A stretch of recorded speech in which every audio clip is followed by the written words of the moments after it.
Hi everyone. Today I want to talk about the news. Every Monday I talk about the most relevant news going into the new week. And today I'm going to talk about how Intel is losing the battle to AMD. They say AMD bucked the tech trend of a down day by going up 15%, while rival Intel fell 15%. Then I will talk about how the US Treasury is planning to put out another stimulus package by August. Secretary of the Treasury, Stephen Mnuchin, said that Republicans were set to roll out the next stimulus package on Monday, and he was assured they would have backing from the White House. Lastly, I will take a look at pg&E. Some say they are undervalued despite just going through a bankruptcy. They say that despite the fact that pg&E came out of their 18-month restructuring program, which followed two wildfires, causing the company to plead guilty to 84 charges of involuntary manslaughter and pay more than $25 billion in costs, the company may still seem undervalued. As always, there will be some jelly at the end, which is something I enjoyed outside of the markets. If you have big dreams like buying the 1963 Ferrari 250 GTO, or if you're just getting started on your financial journey, definitely like and subscribe. It has a beautiful all leather and wood interior. It's one of only 36 that were made from 1962 to 1964. This specific car won the Tour de France and placed fourth at Le Mans, and it is the most expensive car in the world, recently selling for $70 million. To keep your dreams at the front of your mind, like and subscribe. Welcome to the Portfolio Bulletin. Let's get started. So why is AMD gaining while Intel is falling? As I mentioned, AMD rose 15% on Friday, while Intel fell 15%. They say while Intel beat earnings expectations, they offered weak guidance for Q3 earnings. And this is because they said they won't be able to ship 7nm chips until 2022 and 2023 for servers. Meanwhile, AMD is currently shipping 7nm chips inside their laptops. These next-generation chips offer significantly higher performance, which is critical to computer processing. The smaller the transistor, the more tightly they can be packed onto the chip, which makes them more efficient. And Intel only ships 10nm transistors. AMD was able to beat Intel to 7nm chips because of the difference in the two companies' business models. Currently, Intel controls all of its manufacturing, and it does it in the United States, in Arizona, Massachusetts, and New Mexico. AMD used to do the same thing, but then they changed over to a global foundries model in 2009. Now it contracts from outside firms to actually manufacture its chips. AMD contracts not only its spin-off, Global Foundries, but also Taiwan-based TSMC, which is the largest contract foundry in the world. They also make chips for Apple and Nvidia, and just like AMD, they also design their own chips. TSMC has been shipping 7nm chips since 2018, first seen in Apple's iPhone. TSMC stock also went up 9% on Friday when Intel suggested that they would retain their manufacturing advantage for years to come. The Intel CEO, Bob Swan, suggested that they were open to outside manufacturing in order to keep up with the current generation chip technology, stating that they have contingency plans to do that. They said they will make it in-house if they can, or they will go outside if they need to. As I've been saying for weeks at this point, I continue to remain bullish on AMD. Moving on, let's take a look at this next stimulus package. As I said before, Republicans are pushing a stimulus package, and it does have backing from the White House. Mnuchin told Capitol reporters that they are extending the expired unemployment benefit, but they are reducing it substantially.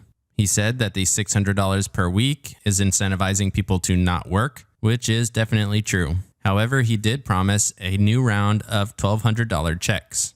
He said they are prepared to move quickly and that the president's chief of staff is spending extra hours with the GOP on Capitol Hill. Mnuchin's optimistic assessment came before Democrats could weigh in publicly on the updated proposal, and negotiations between the House and the Senate are still in their infancy. However, he did say he spoke with the Speaker of the House, Nancy Pelosi, as well as Senate Minority Leader Chuck Schumer. The previous $1 trillion bill that collapsed in the Senate was set to pay $105 billion to help schools reopen, as well as a fresh round of loans and tax breaks. The president has made it clear he wants to make sure that Americans have what they need during this unprecedented time, and to make sure that the money is not only there, but the programs. The expiration of the $600 per week in extra unemployment benefits is set to expire at the end of July, so millions of Americans will see this benefit cut off. The White House floated an additional $100 per week, while Senate Republicans preferred $200 per week, and they were all in favor of not continuing the extra $600 per week. Mnuchin continued, stating that direct payments would be $1,200 for individuals making $75,000 or less, and that the benefit would be cut off at $100,000. He says the majority of these payments will be out in August, and that the total package is expected to cost $1 trillion. While there is a little bit of infighting within the GOP, they believe they have come to an agreement, and now they must negotiate with the Democrats.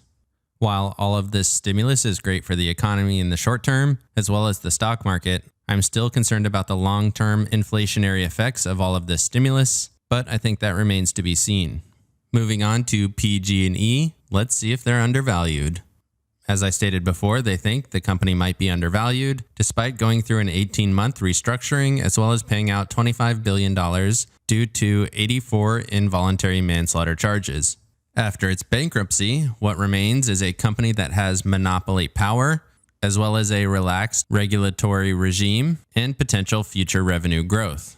They also have $10 billion of potential future costs prepaid by customers, and because of all of that, pg&E might be cheap relative to its peers. They say what's difficult to assess is how much of that discount is warranted in light of the years-long dividend suspension or any other lingering issues. They say you're buying a regulated utility company with a pretty solid core business and low price-to-book value, as well as a massive discount on earnings power compared to its peers. They do caveat by saying they're not sure it should trade with its peers, but it does present an interesting point for long-term investors. You can see on the chart, before it went bankrupt, it was trading at around $70 per share at its highs, and currently it's trading at just $8 or $9 per share. They say for the first time in years, wildfires are not at the top of their concerns. They say wildfires do continue to pose a risk, but they do have government safeguards that should protect them for years to come. Since pg&E exited bankruptcy on June 30th, the utility can now tap into $21 billion of state-run funds to cover catastrophic losses. The regulation that protects pg&E states that their liabilities are capped to 1/5 of electric rates, or a rolling 3-year sum of $2.4 billion. While most of pg&E's wildfire costs are known, including the $25 billion settlement, analysts say that Edison International, the holding company for Southern California Edison, still has to resolve some wildfire liabilities. In comparison, Edison's price closed at 12.5 times its consensus estimate for GAAP earnings for next year, which is double pg&E's earnings at 6.6 times. They continue on by saying, you must imagine that investors are thinking reasonably long term. Some discount will likely persist over the short and mid term, because pg&E won't be able to offer one of the major perks of utilities, which are dividends. However, the dividend discount is only about 20%, not 50 to 60%, which implies that the shares should be worth around $16 per share versus the $9.45, which they're currently at. However, there are questions that remain on the sustainability of pg&E's business. It currently has $40 billion in debt, a much larger sum than it went going into the bankruptcy. And analysts think that 32% of the cash coming into the utility will be used to pay back its debts. So in summary, Intel is losing the fight to AMD. Let me know down in the comments section which team you're on. Mnuchin says that we will get $1,200 checks by August. I'm not sure how he can be so sure, since there is a lot of negotiation that still needs to go on, and I'm still unsure of the future ramifications of all of this stimulus. Lastly, pg&E has emerged from their bankruptcy, but they are carrying a heavy load of $40 billion in debt, and of course they cannot pay dividends. Let me know down in the comments section what you think of any of these stories. Definitely like and subscribe if you got any value out of this video. And with that, let's get to the jelly. Today's jelly is Mike Tyson. He is today's jelly because he did accept a fight with Roy Jones Jr. Mike Tyson is currently 54 years old, And Roy Jones Jr. is 51 years old. Roy Jones Jr. has been in the ring more recently than Mike Tyson. It's been quite a few years for him. But on September 12th, they're going to have a little fight. So they released a little trailer for it. So here's what that looks like. There comes a time in life when a man has perfect clarity, and that moment for me is now. Stronger, faster, and more in tune with my mental and physical abilities than ever before. And that's why I have agreed to fight Roy Jones Jr. on Triller, and where you can do you. And so that's what I'm doing. I'm doing me, and it will be the most epic event of the decade with Triller as my partner on stage. There's a frontline battle, and everything's on the line. And it will be something that you guys will never want to miss, and I hope you participate.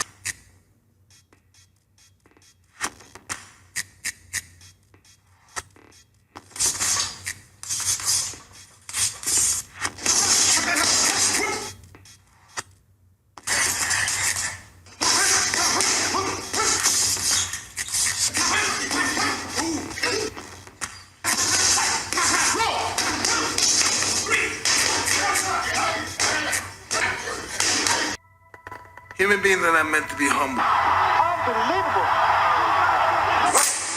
We're not born to be humble. We're born to be humble. Everybody knows it. Here. Boxing is a brutal sport. He dominated. His legs are huge. His thighs are huge. His arms are huge. His neck is huge. So it's like, it's very risky, yes, but God is in control of all. I was beating everybody in every weight class I was in. What you gonna do? It's like David and Goliath. He's a giant monster, we know. And my ego's with me, and I'm saying, you think you fly, huh? You ain't shit. Look, the amateur get here, kick your ass. You better get on top of your game. You wanna get embarrassed in front of these people. And I'm little old David who only has God on my side, which is only all I need. And then the other ego say, you, watch what I'm gonna do. My favorite part of this whole video is the look on this guy's face when Mike Tyson's hand is coming towards that mitt. He just looks terrified. And if you didn't know he was 54 years old, you would never be able to guess it by how fast and powerful he looks. Anyway, let me know down in the comments section what you think of this fight. Is it going to be interesting, or is it just going to be two old men swinging at each other? Definitely like and subscribe if you got any value out of this video, and have a great day.